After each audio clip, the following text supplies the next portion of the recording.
በሰማይ በምድር ማይገኝ ቢተካስ በሌላ ማያሰኝ መኖሪያ በብርሃናት ውስጥ ውበት ለርስት ጌጥ ለዘለዓለም ትኖራለህ ማያረጁ ዓመታት ይዘህ ለሁሌነ የነፍሴ ምርጫ ከአእላፋት አግኝተህ ብልጫ የሁሌነ የነፍሴ ምርጫ ከአእላፋት አግኝተህ ብልጫ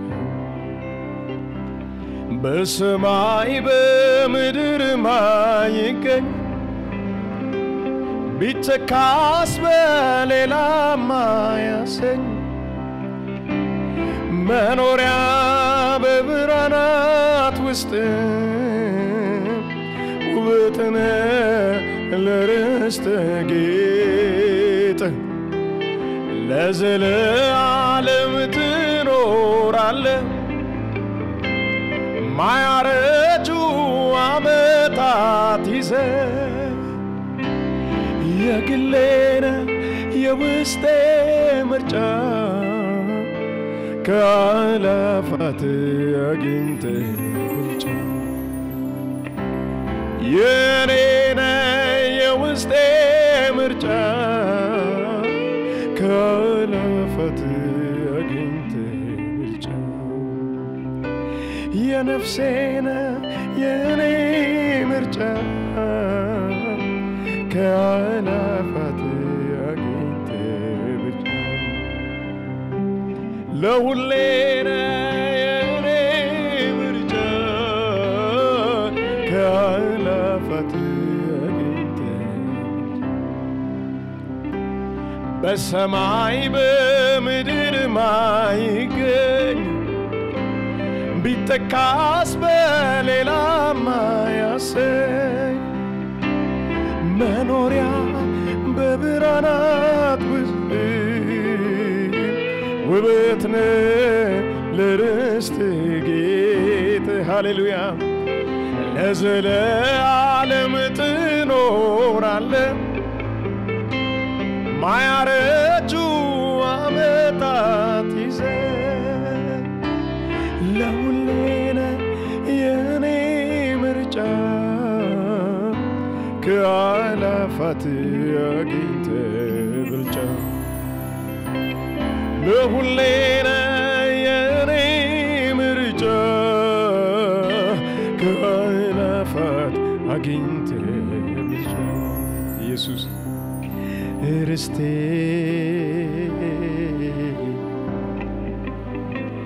የልቤ ምርጫ ነፍሴ ያጸደቀ የፈቃድ ብልጫ ሁሉን እቄያለሁ ክብር በፊት ያጣ ሁሉን ትቶ ነፍሴ ወደ ሰብ መጣ ጌታ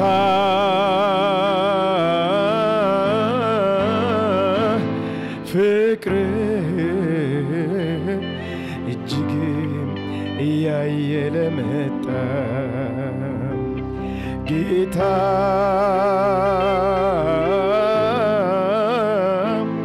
ፍቅር እጅግ እያየለ መጣ ጌታ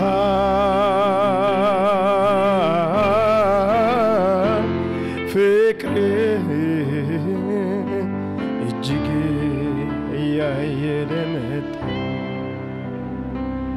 አንተ ላወቁብህ ክብር ነህ የማዕረግ መጎናጸፊያ የሐዘኑ የዘመን ማስረሻ ከማይነጥፍ ሰላም ነሽም በዕረፍት ወንዝ ዳር ይተከላል ያገኘ ከምንጭ ዳር ይኖራል እርዳታው ከሰማይ ደጅ ይወርዳል አምላኬ እርዳታው ከሰማይ ደጅ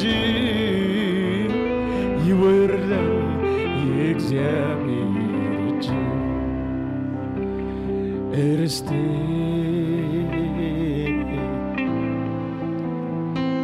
የልቤ ምርጫ ነፍሴ አጸደቀ የፈቃድ ብልጫ ሁሉን ጥቄያለሁ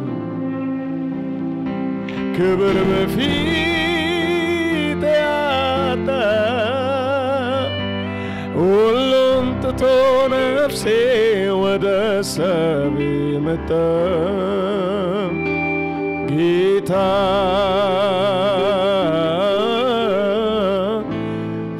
ፍቅርህ እጅግ ያየለ መጣ ጌታ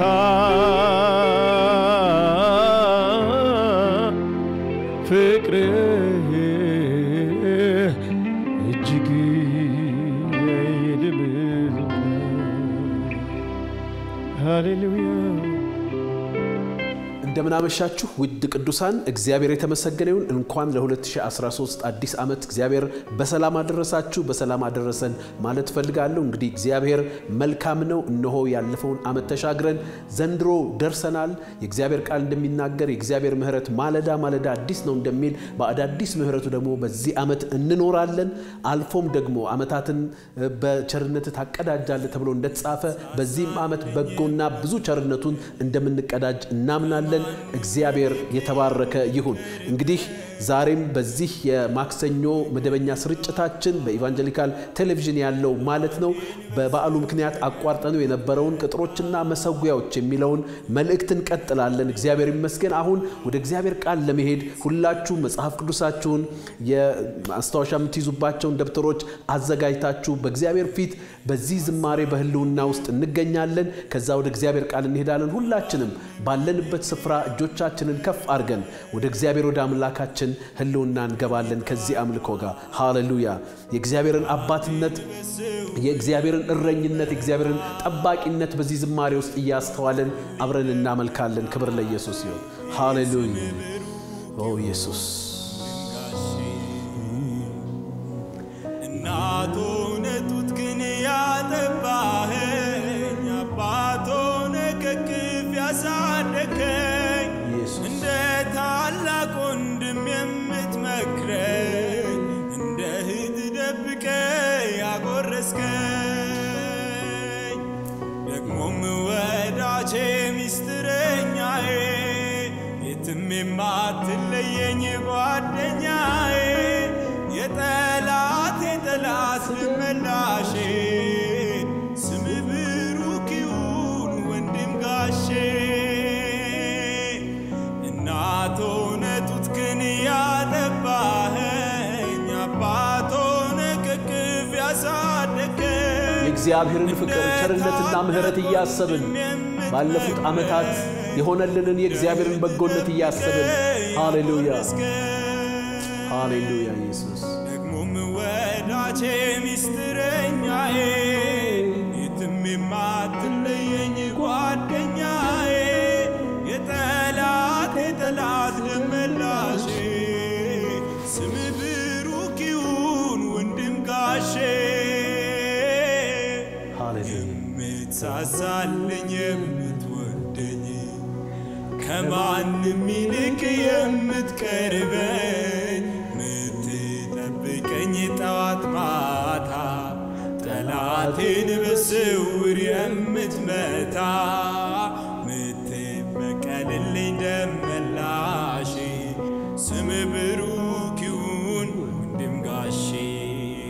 ሃሌሉያ ቁስልህን ስወጋ ሳሳዝን ሃሌሉያ ኢየሱስ በትዕቢት እየሄድኩ ሳስቸግር ሃሌሉያ ፊትህ ሲጠቁርብኝ ስትቆጣ ጅራፍ ስታነሳ ልትቀጣ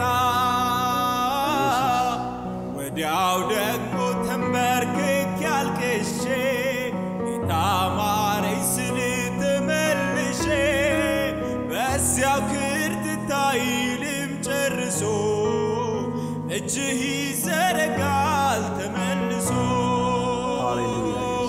ቁስልህን ስወጋ የዘላለም አምላክ እግዚአብሔር ሆይ በጌታ በኢየሱስ ክርስቶስ ስም እናመሰግንሃለን። በክርስቶስ ኢየሱስ ስላሳየህን ፍቅር፣ አባትነት፣ ደግነት በጌታ በኢየሱስ ስም አባባት ሆይ እናመሰግንሃለን። ቅዱስ የእግዚአብሔር መንፈስ ክብርና ምስጋናን ለስምህ እንሰጣለን በጌታ በኢየሱስ ስም። ዛሬም ደግሞ እግዚአብሔር ሆይ ለዚህ አዲስ ዓመት የመጀመሪያ ማክሰኞ ፕሮግራማችን ስላደረስከን እናመሰግንሃለን። አሁንም የቃልህን እውነት በልባችን አስቀምጥ፣ በአየራችን ላይ ዝራ። እግዚአብሔር ሆይ በሰዎች አይምሮ ውስጥ ተተክሎ እንዲለውጠን በኢየሱስ ስም እጸልያለሁ። ስምህ ለዘላለም የተባረከ ይሁን።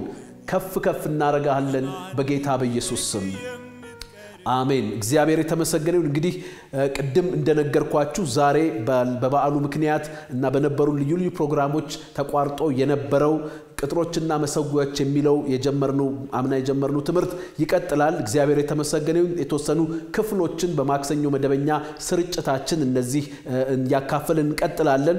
ቅጥሮችና መሰዊያዎች፣ የጽድቅ ቅጥሮችን መጠገን፣ የአመጽ መሰዊያዎችን ማፍረስ በሚል ርዕስ የጀመርናቸው ሁለት ክፍሎችንም ተምረናል። እግዚአብሔር የተመሰገነ ይሁን። በመጀመሪያው ክፍል ስለ ጽድቅ ቅጥሮች ምንነት እንደዚሁም ደግሞ ስለ አመጽ መሰዊያዎች ምንነት በጥቂቱ ተነጋግረን በሁለተኛው ክፍል ደግሞ ፈርሶ ያለብንን አሁን በዘመናችን በመድራችን በዙሪያችን ፈርሶ ያለውን የመጀመሪያውን የጽድቅ ቅጥር ምንነት በእግዚአብሔር ቃል ተምረናል፣ ተነጋግረናል። እግዚአብሔር የተመሰገነ ይሁን። እንግዲህ ባለፉት ጊዜ ስንነጋገር እንደነበረው ከግለሰብ እስከ አገር ድረስ የጥበቃችን ዋስትና የጽድቅ ቅጥሮች ናቸው።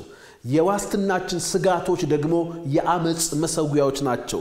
በህይወታችንም በዙሪያችንም እነዚህ የጽድቅ ቅጥር የምንላቸው የአመጽ መሰዊያ የምንላቸው መንፈሳዊ እውነታዎች አሉ። ስለነዚህ ነው እየተነጋገርን ያለነው። ያ የጽድቅ ቅጥር የምንለው ከጥቃት የሚጠብቀን የሆነ ነገር ሲሆን የአመጽ መሰዊያ የምንለው ደግሞ ለክፋት ጥቃት መግባትንና ህጋዊ ፈቃድን የሚሰጥ መንፈሳዊ በርና ደጅ እንደሆነ በእግዚአብሔር ቃል ተነጋግረናል። ስለዚህ ከግል ህይወታችን በዘመናችን በቤታችን በመድራችን ላይ ያሉትን ችግሮች፣ ጥቃቶች መንስኤና መፍትሄ ስናስብ ሁሉ ጊዜ ስለነዚህ መንፈሳዊ አካላት የጽድቅ ቅጥር ስለምንላቸው እንደዚሁም የአመጽ መሰዊያ ስለምንላቸው መንፈሳዊ እውነታዎች ተገንዝበን ከሰራን ፈውሳችንና ለውጣችን ሙሉ ይሆናል እያልን ተነጋግረናል። እግዚአብሔር የተመሰገነ ይሁን። በሁለተኛው ክፍል ትምህርታችን ላይ ስንነጋገር የመጀመሪያው የፈረሰብን የጽድቅ ቅጥር ምንድነው? ለብዙ ጥቃት ከግለሰብ እስከ አገር ድረስ ያጋለጠን ነገር ምንድነው ብለናል። ሁለተኛ ዜና ምዕራፍ 36 ቁጥር 19 ላይ የእግዚአብሔር ቃል እንዲህ ይላል፣ የእግዚአብሔርን ቤት አቃጠሉ የኢየሩሳሌምንም ቅጥር አፈረሱ እያለ እግዚአብሔር ቃል ይነግረናል። እንግዲህ በጠላት አሰራርና ስልት ውስጥ ቅጥርን ከማፍረሱ በፊት በመጀመሪያ ደረጃ ያደረገው ምንድነው? የእግዚአብሔርን ቤት አቃጠለ። የእግዚአብሔርን ቤት ማቃጠል ማለት በግለሰብና በማህበረሰብ ደረጃ ስለ እግዚአብሔር ሐልወት ህልውናና አምላክነት ያለን እሳቤ ማስወገድ ነው። ሰው እግዚአብሔርን ህልውና የእግዚአብሔርን አምላክነት ከግለሰብ እስከ ማህበረሰብ መረዳት ሲያቆም ማለት የእግዚአብሔር ቤት ተቃጠለ ማለት። ምክንያቱም የእግዚአብሔር ቤት ዓላማ የእግዚአብሔርን አምልኮተ እግዚአብሔርንና የእግዚአብሔርን መኖርና ስልጣን ማወጅ ስለሆነ ቤቱ ሲቃጠል ይሄ ይፈጠራል። በማህበረሰብ ዘንድ ያለ የእግዚአብሔር አምላክነትና ህልውና እሳቤ ሲወገድ ፈሪያ እግዚአብሔር ይጠፋል። ፈሪያ እግዚአብሔር ሲጠፋ ደግሞ በጎ ህሊና ይፈርሳል። የበጎ ህሊና ቅጥር ይፈርሳል። በዚያ በበጎ ህሊና በፈረሰ ቅጥር በኩል ደግሞ ጠላት ብዙ ጥቃቶችን እንደሚያደርግ በእግዚአብሔር ቃል በወቅታዊና ታሪካዊ ተሞክሮች ብዙ ነገሮች ተነጋግረናል። አሁንም ከግለሰብ በቤተሰብ እስከ ማህበረሰብና አገር ድረስ ለሚደርስብን የጠላት ጥቃቶች አንደኛው የፈረሰብን መታደስም ያለበት እንዴት እንደሚታደስም በቃሉ አግባብ ያየነው የህሊና ቅጥር ነው። ያ የህሊና ቅጥር ደግሞ አፈራረሱ እንዴት እንደሆነም በሁለተኛው ክፍል መልእክታችን ተነጋግረናል። እግዚአብሔር የተመሰገነው። ዛሬ በቀጥታ ወደ ሚቀጥለው ሐሳብ እንሄዳለን። ዛሬም ደግሞ እንደዚሁ ከግለሰብ ቤተሰብ ማህበረሰብ አገር ድረስ ለጠላት ጥቃት እንድንጋለጥ የፈረሱብን ሌሎች ቅጥሮች ምንድናቸው? አሁንም በጠላት አሰራር ቀኝ እይታ ውስጥ እያየን በእግዚአብሔር ጥበብ እነዚህን የፈረሱ ቅጥሮቻችንን እየለየን ከግለሰብ እስከ አገር ድረስ እንደገና የጽድቅ ቅጥሮችን እየጠገንን ከጠላት ጥቃትና ጥፋት እንድንጠበቅ ይሆንልናል። እግዚአብሔር የተመሰገነ ይሁን። ትንቢተ ኤርምያስ ሁላችንም ትንቢተ ኤርምያስ ምዕራፍ 39 ቁጥር 8 ላይ የእግዚአብሔርን ቃል እናወጣለን። ትንቢተ ኤርምያስ ምዕራፍ 39 ቁጥር 8 እንዲህ ይላል። አሁንም የይሁዳን መከበብ የኢየሩሳሌምን መፍረስ የአይሁዳውያንን ወደ ባቢሎን መማረክ የሚተርክ ቃል ነው ይሄ ሐሳብ ይሄ ታሪክ ማለት ነውና ቁጥር 8 ላይ ምን ይላል? ከለዳውያንም የንጉሱንና የሕዝቡን ቤቶች በእሳት አቃጠሉ። ከለዳውያንም የንጉሱንና የሕዝቡን ቤቶች በእሳት አቃጠሉ። ከዚያስ የኢየሩሳሌምን ቅጥር አፈረሱ ይላል። አሁንም ቅጥር ከማፍረሳቸው በፊት ወይም ቅጥር ለማፍረስ አስቀድመው ማጥፋት የነበረባቸው ነገሮች እንደነበሩ በዚህም ቃል እናያለን። ባለፉት ጊዜ በክፍል 2 ትምህርታችን ስንነጋገር የእግዚአብሔርን ቤት አቃጥለው ነው ቅጥር ያፈረሱት። አሁንም ቅጥር ማፍረስ ሲፈልግ ጠላት ልክ የእግዚአብሔርን ቤት እንደሚያቃጥል እንደዚሁ አሁን እነዚህን ሁለት ነገሮችም በዚህ ቃል እንመለከታለን። አንደኛው ምን ይላል? የንጉሱን ቤት አቃጠሉ። ሁለተኛው ደግሞ የሕዝቡን ቤት አቃጠሉ። እንግዲህ ጠላት ቅጥሩን ከማፍረሱ በፊት ወይም ቅጥርን ሲያፈርስ የሚያቃጥላቸው የሚያጠፋቸው የሚያበላሻቸው ደግሞ እነዚህ ሁለት ነገሮች ናቸው። ምንድነው? የንጉሱን ቤት ማቃጠል። ንጉስ አገርን የሚያስተዳድር አገርን የሚመራ አካል ወይም የንጉስ ቤት ማለት የአገር አስተዳደር ስርዓትና እሳቤ የሚወጣበት አካልና ተቋም እንደሆነ እናስተውላለን። ይሄ ግልጽ ነገር ነው። የሕዝብ ቤቶችም ደግሞ ምንለው ቤተሰባዊ መዋቅርን የሚያሳይና የሚያመላክት ነው። ወገኖቼ ጠላት ከግል ህይወታችን እስከ አገር ድረስ ጥፋትንና ጥቃትን ለማምጣት መጽሐፍ ቅዱስ እንደሚናገር ማለት ነው ቅጥርን የሚያፈርስ እባብ ይነድፈዋል እንደሚል እባቡ ትውልድን ዘመንን የሚነድፍበት የሚያፈርሰው ለመንደፍ የሚያፈርሰው አንደኛው ቅጥር ይሄ የንጉስን ቤት ማቃጠል ሲሆን ሁለተኛው ደግሞ የሕዝብን ቤት ማቃጠል ማለት ምን ማለት ነው? ይሄ ማለት ምን ማለት ነው? በዚህ አግባብ ግንዛቤ ወገኖቼ ጠላት ከግለሰብ እስከ አገር ድረስ ጥፋትን ለማምጣትና ነገሮችን ለማበላሸት ለማጥቃት በመጀመሪያ ደረጃ የንጉስ ቤት ማቃጠል የሚለው ምሳሌያዊ እሳቤው ምንድነው? የአመራር የአስተዳደርን አስተሳሰብና ስርዓት ማበላሸት ነው። በአንድ ሀገር ላይ ጠላት ከግለሰብ በቤተሰብ ማህበረሰብ አገር ድረስ ጥቃትን ያለመከልከል ለማምጣት አስቀድሞ በዛ አካባቢ የአመራርን የአስተዳደርን አስተሳሰብና ስርዓት ያበላሻል። በዚህ ሁኔታ ውስጥ ይሄ የአመራር አስተሳሰብ ከተበላሸ የአስተዳደር እሳቤና አሰራር ስርዓት ከተበላሸ በዚያ ክፍተት ውስጥ ጠላት ብዙ ጥቃቶችን እንደሚያደርስ መጽሐፍ ውስጥ ያሉ ታሪኮችም ምስክር ናቸው። በጋዳዊም ዓለም በታሪክም በወቅታዊ ሁኔታ የምንገነዘባቸው ነገሮች ትልቅ ምስክሮች ናቸው። ዛሬ በመድራችን በማህበረሰባችን የምናያቸው ብዙ ጥቃቶች የአስተዳደር ወይም የአመራር እሳቤዎች መበላሸት አይደሉም ወይ? አስተሳሰቦች መበላሸት አይደለም ወይ? ከመሪውም ከተመሪውም አንፃር ያለው የአመራር አስተሳሰብ አልተበላሸብንም ወይ? እንደዚሁም የአመራር የአስተዳደር ስርዓቶችና መዋቅሮችስ አልተበላሻሹም ወይ? እነዚህ የንጉስ ቤት መቃጠል ያላቸው ማለት ነው የአመራርና የአስተዳደር አስተሳሰብና ስርዓት መዋቅር መበላሸት መመታት ቅጥር መፍረስ ናቸው። አሁንም ወገኖቼ ይሄ ቅጥራችን ፈርሷል። ዛሬ ከመሪውም ከተመሪውም አንፃር ስንመለከተው ያሉትን የአመራር አስተሳሰብና ስርዓት አሰራር ዝንፈቶች ምን ያህል ይሄ ቅጥር እንደፈረሰብን የሚያመላክት ነው። ከዚህ ቅጥር መፍረስ የተነሳም ደግሞ ብዙ ጥቃቶችን ጠላት በአንድም በሌላም መልኩ ሲሰነዝር እንመለከታለን ከግለሰብ በማህበረሰብ በቤተሰብ በአገር ደረጃ ድረስ ማለት ነው ታዲያ የአመራር አስተሳሰብ የአስተዳደር አስተሳሰብ እና አሰራር ስርዓቶች ቅጥር ፈርሷል ስንል ምን ማለታችን ነው የዚህ ቅጥር የፍርሰት ያፈራረሱን ይዘት ወይም የመፍረሱን መልክ የምንረዳበት አግባብ ምንድነው ለሚለው በእግዚአብሔር ቃል እንመለከታለን ትንቢተ ኤርምያስ ምዕራፍ 39 ቁጥር 8 ላይ ቀድም እንዳነበብኩት ምን ይላል ከለዳውያን የንጉሱን ቤቶች በእሳት አቃጠሉ ይሄ አሁን ያልኳችሁ የአስተዳደር የአመራር አስተሳሰብና ስርዓትን ቅጥር ማፍረስ ማለት ነው ያን ጊዜ ያው የኢየሩሳሌም ቅጥር ፈረሰ ማለት ነው ይሄም በማቃጠላቸው ቅጥር ፈረሰ ማለት እንደሆነ እንገነዘባልና ይሄ ቅጥር ሲፈርስ ምንድነው መፍረሱ የሚገለጥበት የሚታይበት ነገር ምንድነው ውጤቱስ መዘዙስ ምንድነው ለሚለው መጽሐፈ መክብብ ምዕራፍ 10 ከቁጥር 16 ጀምሮ እናያለን በተለይ ስለ አመራር አስተሳሰብ ስለ leadership philosophy and mentality እንደዚሁም ደግሞ ስለ አመራር አስተዳደር ስርዓትና መዋቅር አሰራር ስንመለከት ብዙ ነገሮች ማለት ይቻላል ነገር ግን በዚህ ቃል ውስጥ በተለይ ከአገራዊ ግንዛቤ አንፃር አሰር አድርጎ የሚያስቀምጠው ስለሆነ በሱ አግባብ ጥቂት ነገሮችን እንነጋገራለን ምን ይላል መጽሐፈ መክብብ ምዕራፍ 10 ቁጥር 16 ንጉስሽ ሕፃን የሆነ መኳንንቶችሽም ማልደው የሚበሉ አንቺ አገር ሆይ ወየውልሽ ይላታል የአገሪቷ ዋይታ የተመሰረተው በዚህ በአመራር አስተሳሰብ በአስተዳደር አስተሳሰብ ስርዓትና አሰራር ክፍተት ላይ ነው የተበላሸ ነገር አለ የተመታ ነገር አለ የፈረሰ ቅጥር አለ በአስተዳደር በአመራርሽ አስተሳሰብና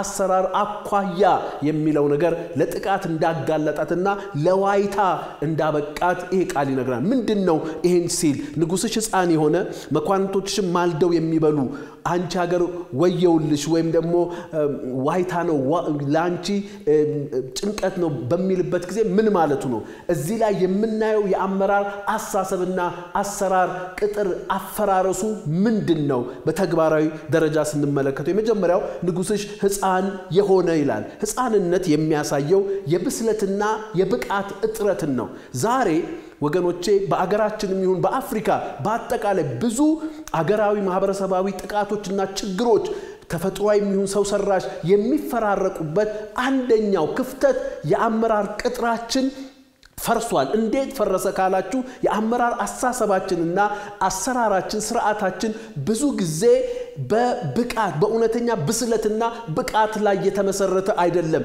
ሜሪቶክራሲ ያለበት በሜሪት የተመሰረተ አይደለም የአንድ አመራር ወደፊት መምጣት የሚወሰነው ባለው ብስለትና ብቃት ሳይሆን በጣም በተለያዩ ምክንያቶችና መንገዶች ስለሆነ ብዙ ይሄ ቅጥር ስለፈረሰ ብዙ ጥቃቶችን እያስተናገደን እንገኛለን ንጉስሽ ሕፃን የሆነ ማለት ብስለትና ብቃት የጎደላቸው ማለቱን እንደሆነ ያሳየናል ወገኖቼ ሁሉም ነገር ይላል አንድ የአመራር ሊቅ ምን ይላል የነገሮች መፍረስና መገንባት የተመሰረተው በአመራር ላይ ነው ይላል ስለዚህ አመራራችን ብስለትና ብቃት የተሞላው ከሕፃንነት የወጣ በሚሆንበት ጊዜ ወገኖቼ ያን ጊዜ ቅጥሩ የተጠገነ ይሆናል ጥቃትም የተከለከለ ይሆናል ዛሬ በመድራችን በዘመናችን በብዙ አቅጣጫ ኖት ኦንሊ በመንግስታዊ ተቋም ብቻ ሳይሆን በተለያዩ ደረጃ ባሉ ተቋማት ውስጥ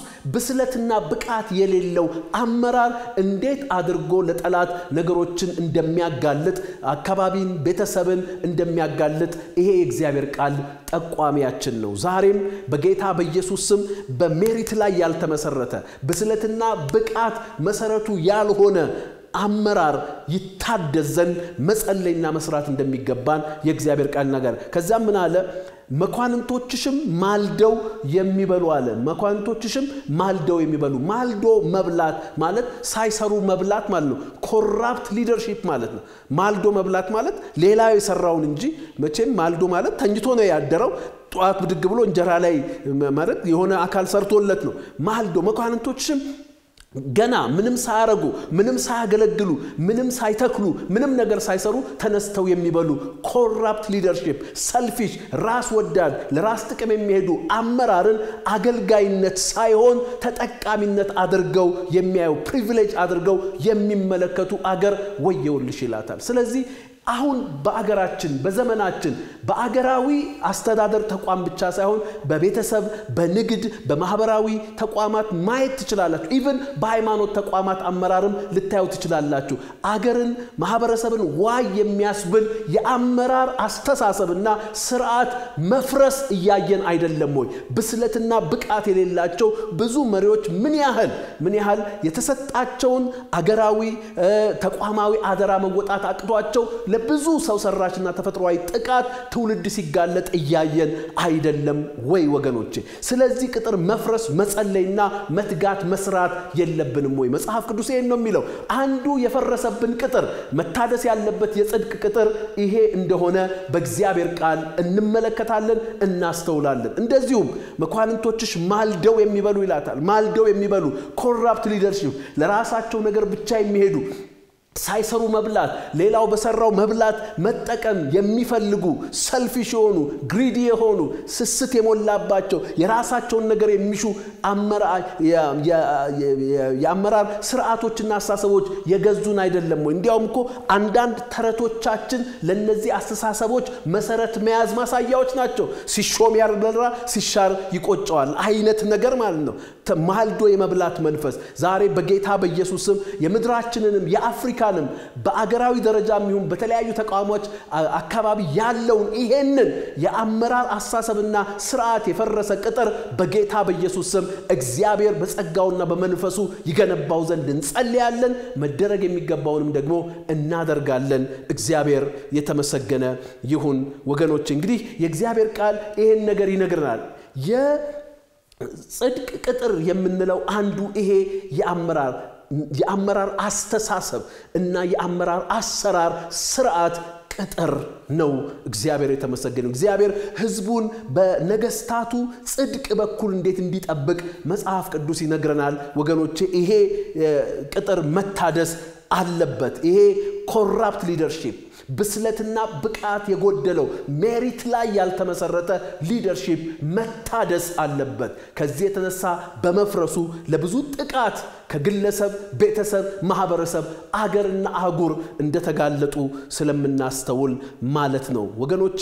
በዚህ አግባብ ብዙ ማለት ይቻላል፣ ግን ጠቅለል አድርጎ ይሄን ለማስቀመጥ ነው። ቁጥር 17 ላይ ይላል ንጉስሽ የከበረ ልጅ ኖብል ሰን የሆነ የበሰለ የበረታ የሆነ ለብርታት እንጂ ለስካር አይደለ በጊዜ የሚበሉ መኳንንቶች ያሉሽ በጊዜው ሰርተው ዘርተው አልምተው አሳድገው የሚበሉ መኳንንቶች ያሉሽ አንቺ አገር እጅግ የተመሰገንሽ ነሽ ይላታል ወገኖቼ።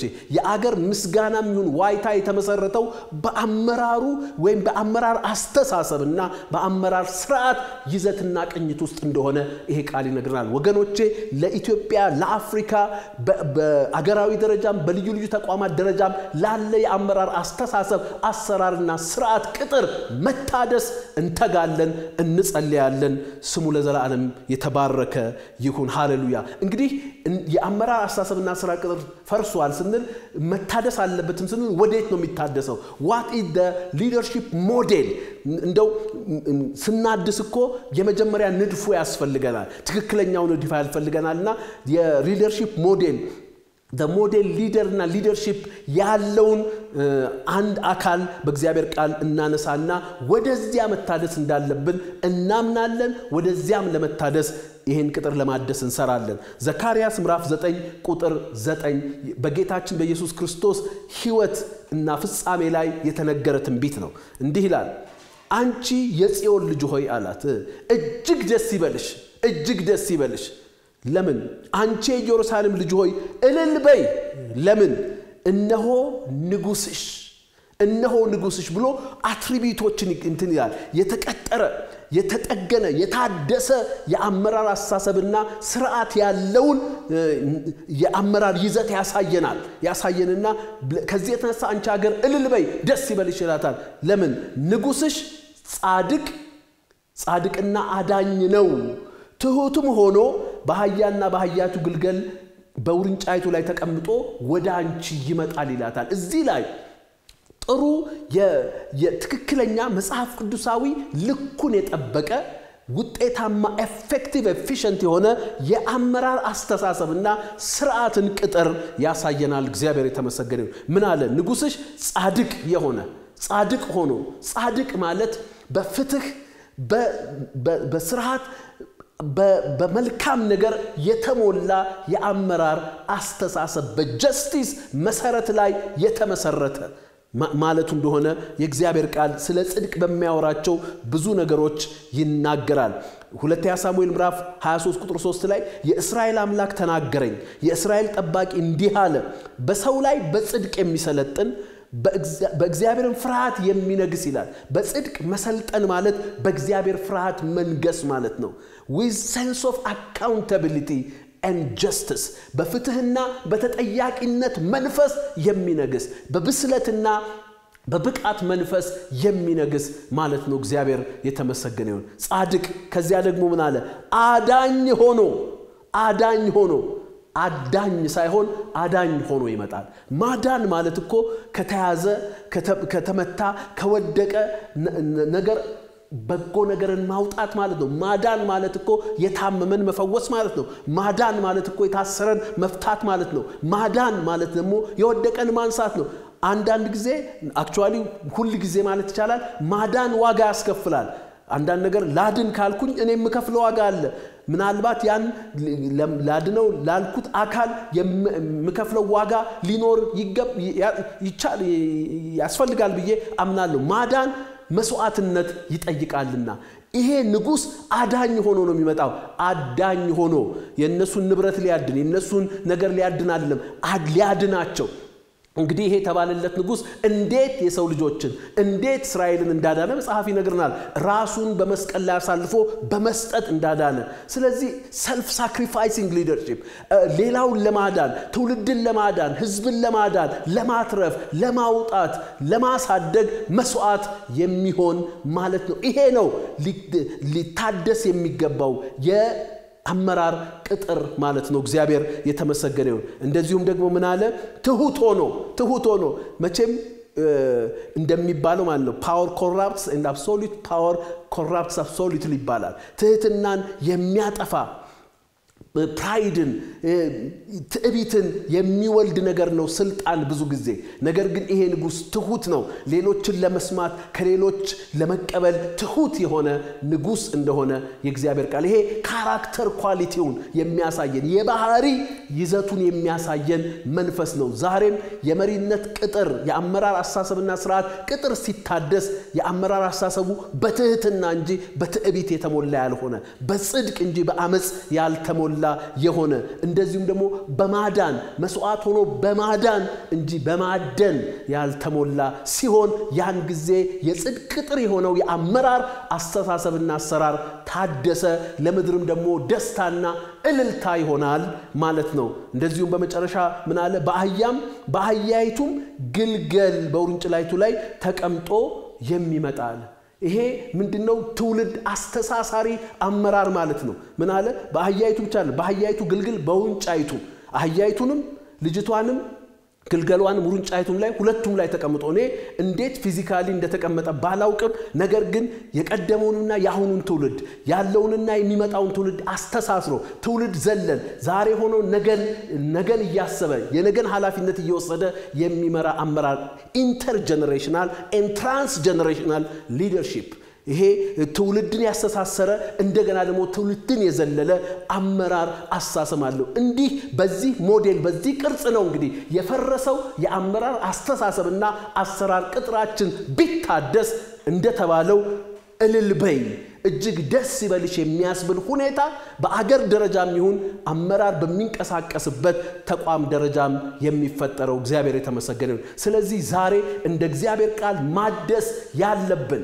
የፈረሰው አንዱ ቅጥራችን ከለዳውያን ያቃጠሉት ወደ ባቢሎን የማረኩት የአመራር አስተሳሰብና አሰራር ስርዓት ቅጥራችን በዚህ ሞዴል በዚህ ቅኝት መታደስ አለበት። በጽድቅ የሚመራ በትህትና የሚመራ በአዳኝነት የሚመራ እንደዚሁም ትራንስጀነሬሽናል ኢንተርጀነሬሽናል የሆነ ትውልድን የሚያስተሳስር ዛሬ ቆሞ ነገር የሚያስብ ነገ ላይ ተቀምጦ ዛሬም ላይ ተቀምጦ የሚመራ ትውልድ ዘለል ትውልድ አስተሳሳሪ የአመራር አስተሳሰብና አሰራር በአገርም ይሁን በሁሉም ተቋም ደረጃ ለምድራችን ለአጉራችን ቢሆን ከብዙ ጥቃት እንጠበቃለን እግዚአብሔር የተመሰገነው እንግዲህ በእነዚህ ብዙ ማለት ይቻላል በዚህ አቅጣጫ እናንተ በዚህ አግባብ እየመረመራችሁ የቱጋ ነው የአመራር አስተሳሰብና ስርዓት ቅጥራችን የፈረሰው በምን አቅጣጫ ነው እያልን እየመረመርን በዚህ ሞዴል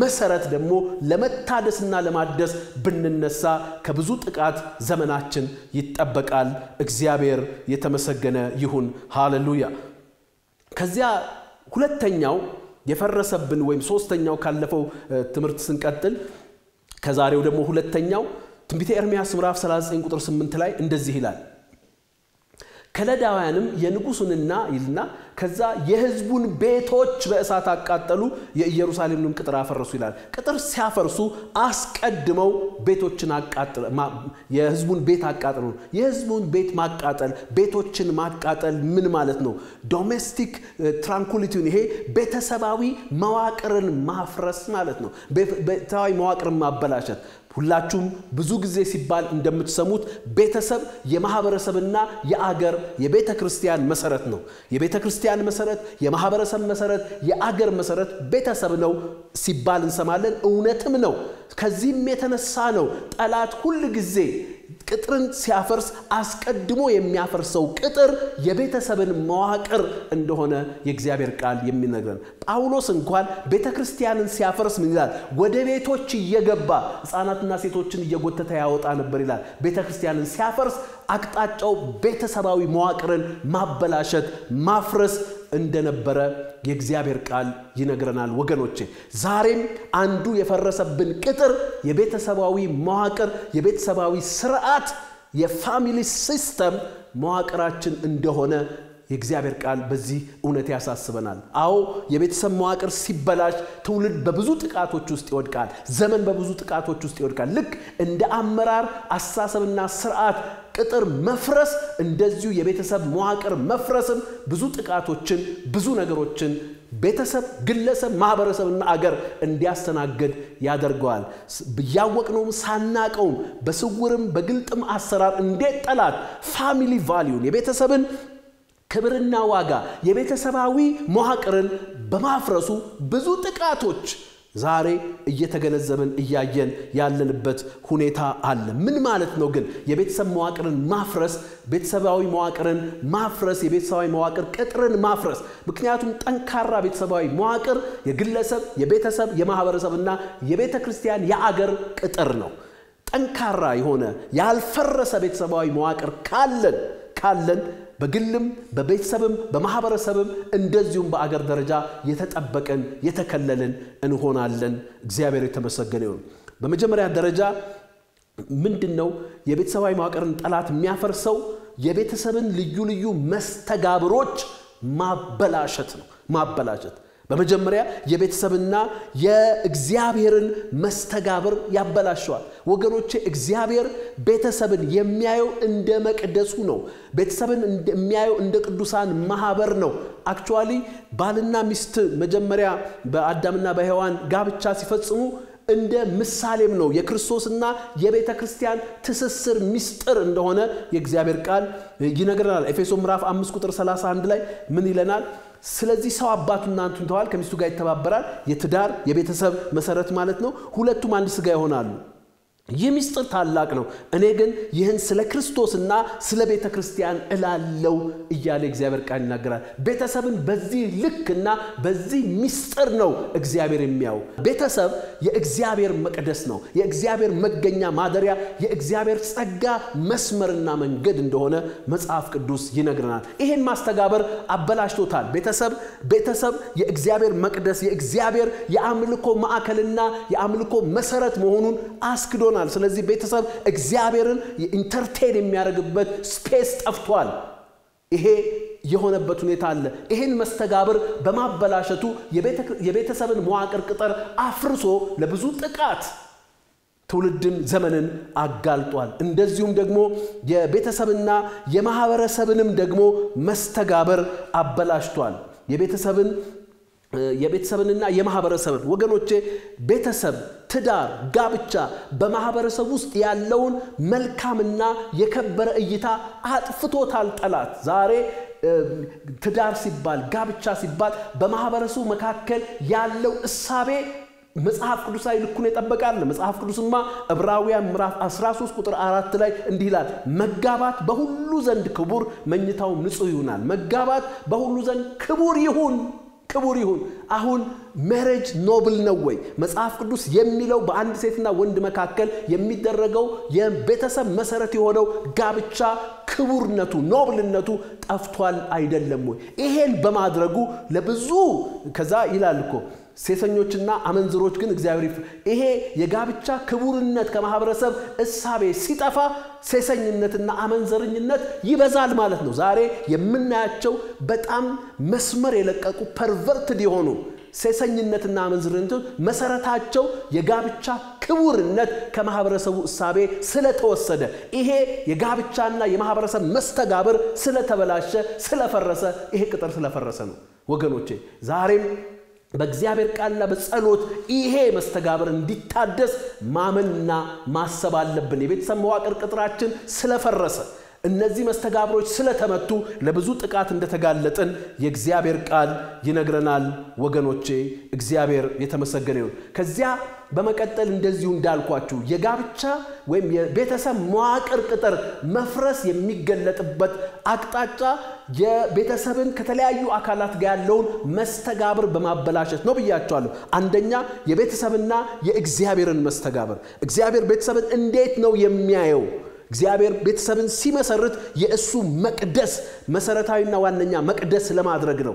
The family is formed not just by God but for God too.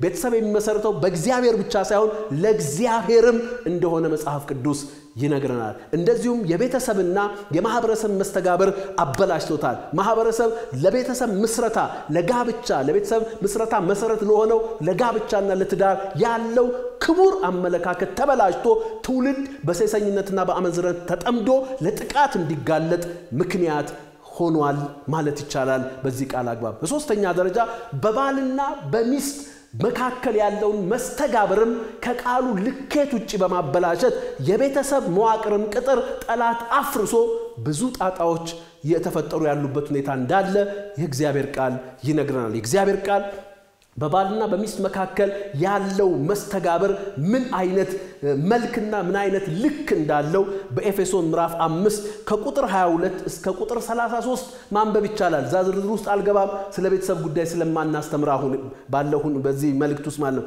ግን የቤተሰብ መዋቅር ቅጥር ሲፈርስ ጠላት ያፈረሰበት አንደኛው አቅጣጫ በባልና በሚስት መካከል ያለውን መጽሐፍ ቅዱሳዊ መልክና ልኩን የጠበቀ መስተጋብርን በማበላሸት ነው ወገኖች። በተለያዩ ፍልስፍናዎች አስተሳሰቦች ልምዶች እና ገጠመኞች ላይ በመመስረት ይሄንን መስተጋብር አፍርሶታል። እዚህ ላይ የእግዚአብሔር ቃል እንደሚናገር ሁለት መሰረታዊ ነገሮች ነው ያሉት love and respect ፍቅርና መገዛት።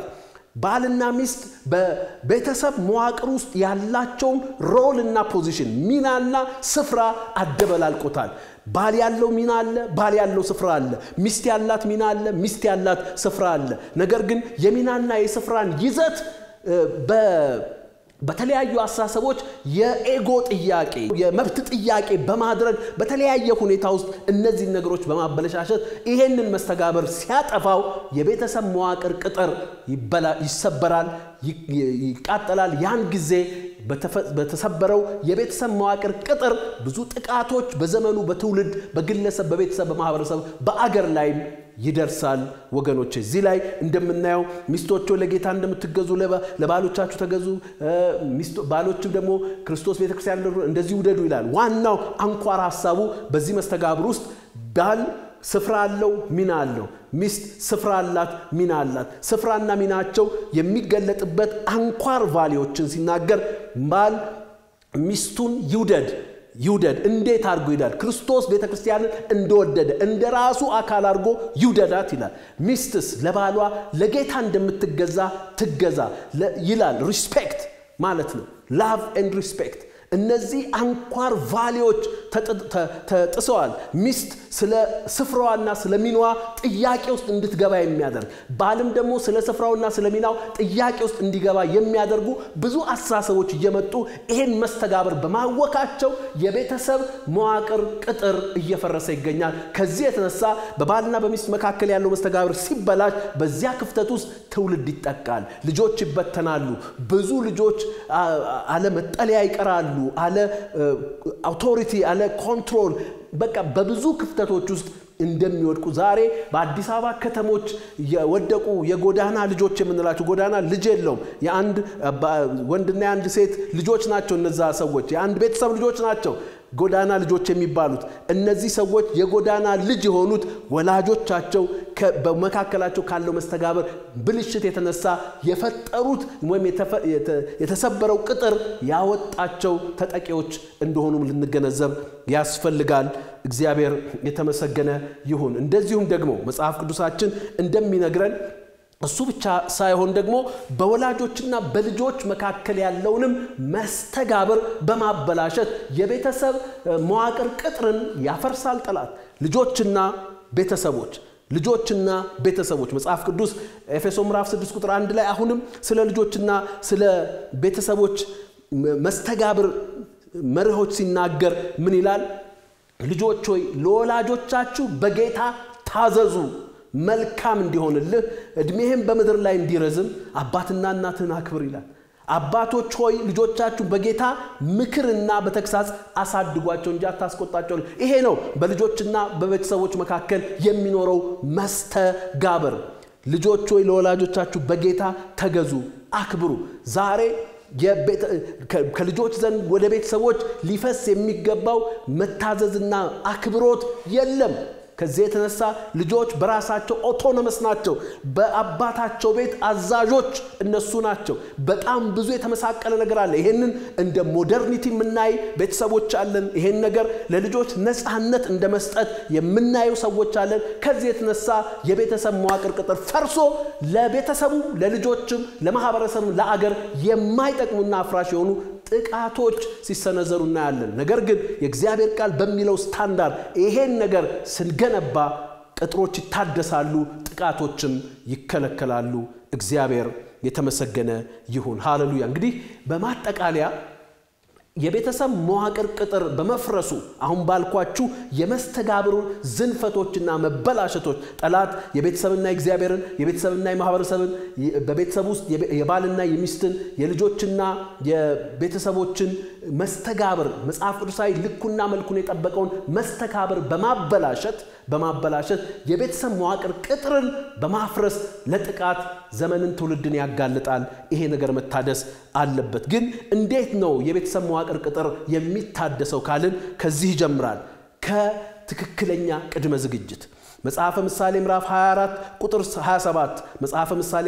ምዕራፍ 24 ቁጥር 27 ሲናገር ምን ይላል በስተሜዳ ስራህን አሰናዳ በስተሜዳ ስለ አንተም በእርሻ አዘጋጃት ከዚያም በኋላ ቤትህን ስራ ዛሬ ትውልዱ ቤቱን ለመስራት ይቻኮላል በስተሜዳ ስራውን አያዘጋጅም ለቤተሰብ ግንባታ የሚያስፈልጉ ቱልስ ዕውቀቶች እድገቶች ብስለቶች መሳሪያዎች ምንድናቸው ብሎ በስተሜዳ አይዘጋጅም በስተሜዳ አያሰናዳም በእርሻም አያዘጋጅም ከዚህ የተነሳ የሚገነባው ቤት የጥበብ መሰረት የማስተዋል ጽናት የዕውቀት ሙላት ስለሚጎለው ችግር ውስጥ እንደሚገባ የእግዚአብሔር ቃል ይነግራል ምሳሌ 24 ቁጥር 3 ላይ ቤት በጥበብ ይሰራል በማስተዋል ይጸናል በዕውቀትም ጓዳዎቹ ከበጎ ነገር ይሞላሉ እያለ እግዚአብሔር ቃል ይነግራል ስለዚህ ዝግጅታችንና መሰናዶአችን ጥበብን ለመመስረት ለማጽናት ማስተዋልን ለመሙላት ደግሞ ዕውቀትን የምናዳብርበት መስመር ዛሬ በቤተ ክርስቲያን እንኳን የቅድመ ጋብቻ ትምህርት ለመውሰድ እጮኛማቾች ምን ያህል እንደሚዘናጉ ምን ያህል ቸል እንደሚሉ ያየን ያለንበት ነው ከበስተሜዳ ለማዘጋጀት በኋላ ከተገባ በኋላ ጠላት በቀላሉ ቅጥሩን እንዲያፈርስ ምክንያት ይሆናል ይሄ ቅድም ያልኳችሁ የእውቀት የጥበብ ነገሮች አንደኛ ጴጥሮስ ምዕራፍ 3 ቁጥር 7 ላይ እንመለከታለን። ምን ይላል? እንዲሁም እናንተ ባሎች ወይ ደካማ ፍጥረቶች ስለሆኑ ከሚስቶቻችሁ ጋር በማስተዋል አብራችሁ ኑሩ፣ ጸሎታችሁ እንዳይከለከል አብረው ደግሞ ሕይወትን ጸጋ እንደሚወርሱ አድርጋችሁ አክብሯቸው ይላል። ስለዚህ የማስተዋል ዕውቀት በማስተዋል እኮ ለመኖር ማስተዋል የዕውቀት ግብአትን ይጠይቃል። ስለዚህ ነው ቅድም እንዳልኳችሁ ስናሰናዳን ስናዘጋጅ ለመመስረት የሚሆንን ጥበብ ለማጽናት የሚሆንን ማስተዋል ለመሙላት የሚሆንን ዕውቀት እንቀበላለን የምንለው። ይሄ ቅድመ ዝግጅት አንዱ የቤተሰብ መዋቅር ጽናት ቅጥር ጽናት እንዲሆን ያደርጋል። ለማደስም በዚህ አግባብ ትውልዱን ወደ ትዳር የሚገባውን ትውልድ ማዘጋጀትና ማሰናዳት ያስፈልጋል። ከዛ ባለፈ እንግዲህ ሌላው የትዳርን ቅጥር ማደስ የሚገባበት ወይም የሚከድበት ሌላኛው አግባብና አቅጣጫ ዮሐንስ ወንጌል ምዕራፍ 2 ቁጥር 2 ላይ የምናነበው ታሪክ ነው። ታሪኩን ታውቁታላችሁ። በቃና ዘገሊላ የተፈጠረ ነገር ነው። በቃና ዘገሊላ የተፈጠረ ሁኔታ እንዳለ የእግዚአብሔር ቃል ይነግረናል ወገኖቼ። ቃና ዘገሊላ የመጀመሪያው ሰርግ ኢየሱስ የሚያደርገው የመጀመሪያው ተአምራት ተዘገበበት የመጽሐፍ ቅዱስ ክፍል ነውና እኔ የሰርግ ኢቨንት ክፍተትን የሞላበት ጉዳይ አይመስለኝም። በጋብቻ ውስጥ የክርስቶስን ሚና የሚያሳይ ይመስለኛል ወገኖቼ። ልክ የሰርጉ ቀን እነዛ ተጋቢዎች በድግሳቸው ብዙ ነገር እንደጎደላቸው ዝም ብሎ አልጎደላቸው። የመጣውን እንግዳ ሲያስተናግዱ ሲቀልቡ እነሱ ጋር ያለው ሪሶርስ አለቀ። በዛ ክፍተት ውስጥ ነው ኢየሱስ ጣልቃ ይገባው። እኛም በህይወታችን በትዳር ህይወት ውስጥ ከመጠቀም የተነሳ የሚጎድሉ ነገሮች አሉ። የላቸውም እኮ ይሁን ጠጃለች ነበራቸው አገልግለውበት አስተናግደውበት እንግዶቻቸውን። አሁንም በህይወታችን ወገኖቼ የትዳር መዋቅርን ቅጥር በዚህ ጉድለት የሚያፈርሰውን አካል ክርስቶስ ኢየሱስ በተአምራቱ ያድሳል ብዬ አምናለሁ። ዛሬም እንደዚህ አይነት ክፍተት የሚሰማችሁ ፍቅር ኤግዞስት ያረጋችሁ መተሳሰብ ኤግዞስት ያረጋችሁ ብዙ ነገሮች ኤግዞስት ያረጋችሁ ሰዎች ክርስቶስ አሁንም በእናንተም ትዳር ተአምራትን መስራት ይችላል። ባዶ ነገሮችን እየሞላ ብቻ እርሱን እንስማው። የእርሱን ቃል እንስማ፣ የእሱን መንፈስ እንስማ። በዚያ ቃልና መንፈስ መታዘዝ ውስጥ እግዚአብሔር የጎደለውን እየሞላ ውሃውን ወይን ጠጅ እያረገ ውሃ የሚለውን ነገር እያጣፈጠና እያስዋበ ለኛ ብቻ አይደለም በዙሪያችን ላሉ ሁሉ ትዳራችን ሬኖቬት በማድረግ እንደገና በማደስ ለምስክርነት ያበቃዋል። እስካሁን ድረስ እንዴት አቆየሁ እንደተባለ መልካሙን የወይን ጠጅ የትዳራችን የመልካም ወይን ጠጅ ጣዕም እንዲወጣ ያደርጋል። ክርስቶስ በትዳራችን ውስጥ ተአምራታዊ እጁን በመግለጥ ማለት ነው። እግዚአብሔር የተመሰገነው። እንግዲህ ይሄንን ጠላት እያፈረሰ ያለውን ያፈረሰውን የቤተሰብ ቅጥር ለማደስ እንዳልኳችሁ አስቀድሞ ቅድመ ዝግጅት ያስፈልጋል። የቅድመ ዝግጅት ነገሮቻችን መስተካከል አለባቸው። እንደ ነገሩ ወደ ቤተሰባዊ ህይወት መግባት መቆም አለበት። ከዚያ ባለፈ ደግሞ ትዳር በጥበብ በእውቀትና በማስተዋል መሞላት አለበት። የትዳር ቅጥር የሚታደሰው እግዚአብሔር ለምስረታ የሚሆን ጥበብ ለጽናት የሚሆን ማስተዋል ለሙላት የሚሆን ዕውቀትን ከእግዚአብሔር ስንቀበል ነው። ዛሬ በነሲብና በዘፈቀደ ትዳርን እየመራን ከቀጠልን የትዳር መዋቅር የቤተሰብ መዋቅራችን በቀላሉ ይሄ ቅጥር በጠላት ይፈርሳል። ማስተዋል ካለን ግን ዕውቀት ካለን ግን ጥበብ ካለን ግን የጠላት ጥቃት በትዳር መዋቅር ቅጥር ላይ ሲመጣ እንከላከላለን። ቅጥራችንን ጠብቀን ዘመን ትውልዳችንን ደግሞ ከጥቃት እናተርፋለን እናሳርፋለን። ከዚያም ባለፈ ደግሞ አንዳንድ ነገሮች በቃ ባዶ የሆኑ ያለቀላቸው የጠፋ የመሰላችሁ የቤተሰብ መዋቅራችን ቅጥር ፈርሷል ከዚህ በኋላ ምንም የለም የምትሉ ምንም የለም አይባልም። ኢየሱስ ካለ ሁሉም ነገር አለ። ወይን ጠጁ ላይ ነው ይችላል ጋኑ ባዶ ሊሆን ይችላል። ኢየሱስ ካለ ግን ውሃውን ወይን ጠጅ ያደርጋል። ከምንም ብዙ ነገር መፍጠር ይችላል። ስለዚህ ዛሬ የቤተሰብ ቅጥሬ ፈርሷል፣ የልጆቼ ነገር አብቅቷል፣ የትዳሬ ነገር አብቅቷል፣ ቤተሰባዊ አቅሜ አብቅቷል፣ ቤተሰባዊ አምልኮዬ ባዶ ሆኗል የምንል ሰዎች ካለን ዛሬም የቃና ዘገሊላው ታዳሚ የናዝሬቱ ኢየሱስ ለአንድ ቀን ድግስ አይደለም ይመጣው ለትዳር ጽናት ነው ጣልቃ የሚገባውና አሁንም ተአምራታዊ እጁን ገልጦ በዚህ ሰዓት በመትሰሙን በእያንዳንዳችሁ ቤተሰቦች ዙሪያ ከጠየቃችሁት እሚላችሁን ከሰማችሁት ማርያም እንዳለችው የሚላችሁን አድርጉ እርሱን ስሙት የሚላችሁን አድርጉ ሰምተን የሚለንን ካደረግን እግዚአብሔር ቤተሰባዊ መዋቅራችንን ቅጥር ያድሰዋል ከጥቃትም እኛና ትውልድ ዘመናችን ይጠበቃል እግዚአብሔር የተመሰገነው እንግዲህ ጌታን እናመሰግናለን ቅጥሮችና መሰዊያዎች በሚለው ርዕሰ ጉዳይ ዙሪያ ዛሬ በእነዚህ የሁለት የፈረሱ ቅጥሮች አግባብ የእግዚአብሔርን ቃል አይተናል አሁንም እነዚህን ቅድም ያልናቸውን የፈረሱትን ቅጥሮች እናድሳለን እንደ ቃሉ አግባብ እግዚአብሔር ይመስገን እነዚህ የአመራር አስተሳሰብ ስርዓትና መዋቅር ቅጥር ሲታደስ ምድር እሰይ ትላለች እልል ትላለች የእግዚአብሔር ቃል እንደሚናገር የቤተሰባዊ መዋቅር ቅጥርም ሲታደስ ረፍት ይሆናል ሰላም ይሆናል ጥበቃ ይሆናል እግዚአብሔር ይመስገን አሁን ግን የምናየው እነዚህ ቅጥሮች ፈርሰውብናል ዛሬ ልጆቹን ወጣት ልጆቹን ማዘዝ መቆጣጠር የማይችል ቤተሰብ ስላለ ወገኖቼ አባት ያለቀሰ ልጅ ሌላውን ያስለቅሳል እናት ያለቀሰች ያማጠች ልጅ ሌላውን ምጥ ውስጥ ይከታል ይሄን ያየን ያለነው እናት ልጇ ድንጋይ ሲወረውር ልጇ ሰዎችን ሲያጠቃ እየለመነች እሱ ግን ለእናትና ለአባት ያለውን አክብሮት ጥሎ ይሄ መስተጋብር ስለተመታ የመዋቅር ፈረሰ የአባትን ቁጣ የእናትን ተግሳጽ የማይሰማ ከዚህ የተነሳ ማህበራዊ ቀውስ ምክንያት የሆነ ስንት አፍላ ወጣት በዘመናችን ያየን ነው በጌታ በኢየሱስ ክርስቶስ ስም የቤተሰብ መዋቅር ቅጥር ይታደሳል ምድራችን ዘመናችን ይፈወሳል ክብር ለኢየሱስ ይሁን ወገኖቼ ሁላችንም ለጌታ የምንሰጠውን በእምነት እናወጣለን በቴሌቪዥን ስክሪን ላይ የምታዩአቸው ቤተክርስቲያናችን አካውንቶች በዚያም በቀጥታ የብርሃን ባንክ ተጠቃሚዎች ንግድ ባንክ ተጠቃሚዎች ማስገባት ትችላላችሁ አስራት መባችሁን እንደዚሁም ደግሞ በግላችሁ እንደኔ የምትሰጡ ሰዎች የቤተክርስቲያን አገልጋዮችን በመደወል ጾታችሁን እንዲሰበስቡ መጠየቅ ትችላላችሁ እግዚአብሔር የተባረከ ይሁን እንግዲህ እነዚህ ቅጥሮች ይታደሳሉ ዛሬ የፈረሱብን ቅጥሮች የጽድቅ ቅጥሮች መታደስ የሚገባቸው እነዚህን ሁለት የጽድቅ ቅጥሮች እንዲታደሱ ከጸሎት እንጀምር ከዛ እግዚአብሔር በሚሰጠን አሳይመንት ደግሞ ለነዚህ ቅጥሮች መታደስ እንስራ እግዚአብሔር ረዳናል ከዚህ ቅጥር መታደስ የተነሳ የነደፈን እባብ